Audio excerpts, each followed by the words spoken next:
Assalaamu calaykum waraxmatullaahi wabarakaatu. Waxaan go'aansaday inaan la wadaago quraacdeena saaka. Quraacdeena saaka waxaa laga sameeyay oatmeal ama porridge. Biyihii ay ugu jiray digsigaas Instapotka ayaan isticmaalaya korontada ku shaqeeya.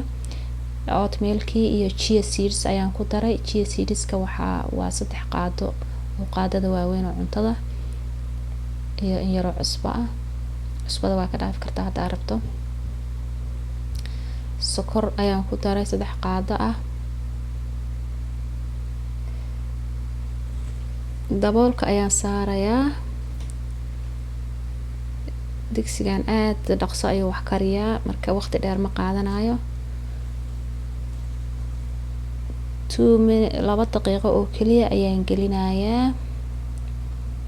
Start waa bilowga ayaan taabanayaa. Markaas on high waaye hadda waxaa weeye maadaama biyihii ay qaboobayeen iyo cuntadii ku jirtay meeshaba inuu isku leh 3 daqiiqo ayay ku qaadanaysaa inuu barasharka meeshii laga rabay uu gaaro. Marka uu barasharka uu kululaado ayuu markaa waqtiga ii tirinayaa. Chia seedska halkaas ayuu igu jiraa. Airtight container ayaan ku ritaa, dhaladaas igu jiraa. Waxaan kaloo ku darsan doonaa peanut butter organic. Waa looska shiidan oo rootiga la marsado. Halkaas 3 qaado ayaan kusoo diyaarsaday. Cinnamonkaas waa qaadada weyn mugeed oo 1 qaado oo cinnamon ah ama qorfe shiidan iyo tufaax 2 xabo. Labadaas oo kale ayaa dhaqaysaa. Si fiican u dhaqaysaa waana si fiican oo yar ayaa u slice yar ka dhiganaysa cubes. Marka tufaaxa iyo looska iyo qolfaha gadaal ayaan kaga darsan doonaa insha Allah. Markuu dhameeyo hadda weli wuu kululaanayaa oo kuleylkiisa barasharka dhismaayo laakiin waqtigii ma soo saarin aan geliyay. Run ahaantii waa cunto aad iyo aad caafimaad u leh caruurtana ay ka helayaan. Ilmaha waliba yaryarka ah oo bikiga ilmaha bikiga oo aan cuntada jeclayn way xataa way ku cunayaan. Ani caruurteyda oatmeal ma jeclaan jirin laakiinse waxaan si kastoo aan ku siin karo cuntooyinka caafimaad kale ayaan ku dadaali jiray inta yaryaraayeen way ii barteen haddana way jecel yihiin oo wax kala quraac kala ma aqbalayaan.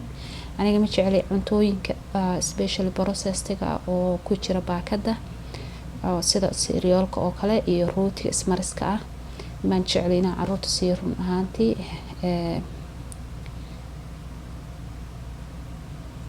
Marka ma siiyo ilmaha cuntooyinka processed ah oo aad iyo aad u leh sokorta high sugar foods iyo waxaas caruurta ma siiyo.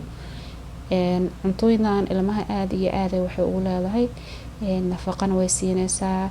Qofka weyn energy ay siinaysaa especially dadka waayeelka ah. Aad ay ugu fiican tahay cholesterol ma lahan. Mana lahan sodium iyo cholesterol midna ma lahan. Sodiumka cusbada kaliya ayaa hadda aan ku daray wax sodium cusbadana waa ka dhaafi kartaa hadda qof weyn u karinaysid. Sokorta sidoo kale waa ka dhaafi kartaa laakiinse caruurta ma cunayaan haddayna sokor ku jirin. Xoogaa ilmaha la khiyaanayaa inkastoo aan ku yareeyay laakiinse aniga ahaan haddii aniga ama dad waaweyn aan u karno aniga waaweyn haddaan karsanayno ma ku daro sokor laakiin ilmaha waa in la khiyaano waa xoogaa oo sokorta lagu daro wax yar oo sokor oo macaan ay ka dhadhamin karaan at least waa inay ma aragtay sababtoo apple-ka xataa wuxuu leeyahay tufaaxa macaan uu leeyahay meel dheer waa macaankiisa laakiin waxaan u dareemi karaa markii kaligiis la cunaayo ay macaankiisa soo baxay laakiinse markii cunto ku sii dartid macaankiisa ma soo baxaayo.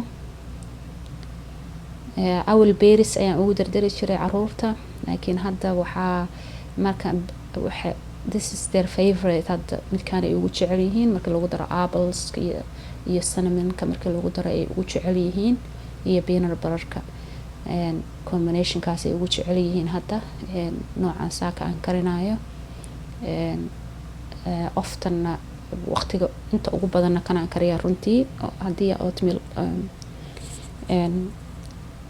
haddii laga daalo laakiin oo waqti dheer la karsado waa laga bedelaa. hadda waan soo noqday wuu bislaaday oo hadda maasha allah wuu isdamiyey wuuna ii qaboobay. haddaan furay waxaan ku darsanayaa cinnamonkii iyo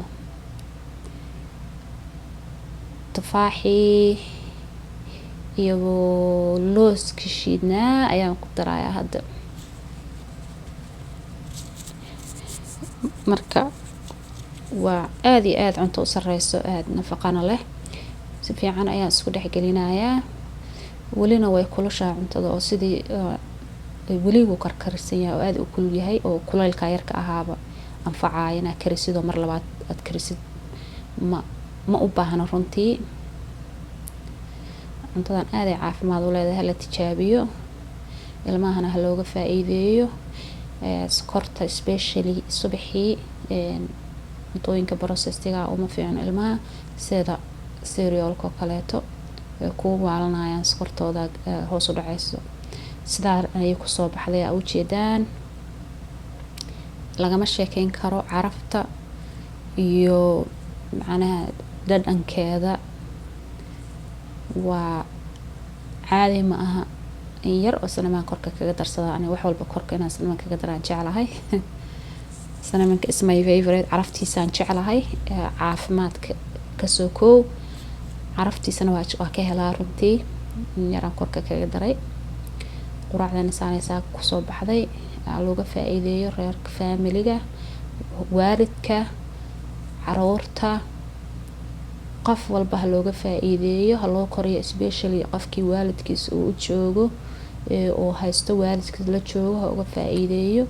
waalidka aad ay ugu fiican tahay dadka waaweyn oo waayeelka saaid ugu fiican tahay.